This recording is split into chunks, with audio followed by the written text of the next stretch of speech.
Well, I'm involved in other things besides physics. In fact, mostly now in other things. One thing is distant relationships among human languages.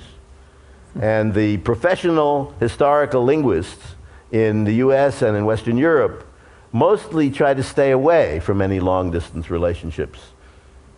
Big groupings that go back a long time, longer than the familiar families. They don't like that. They think it's crank. I don't think it's crank.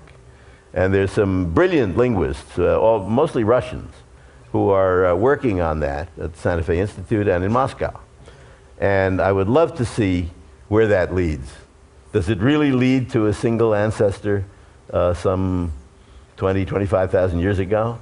And what if we go back beyond that single ancestor, when there was presumably a competition among many languages? How far back does that go? How far back does modern language go? How many tens of thousands of years does it go back? Do you have a hunch or a hope for what the answer to that is? Well, I would guess that modern language must be older than the cave paintings and cave engravings and cave sculptures and dance steps in the soft clay of the caves in Western Europe in the Aurignacian period, some 35,000 years ago or earlier. I can't believe they did all those things and didn't also have modern language.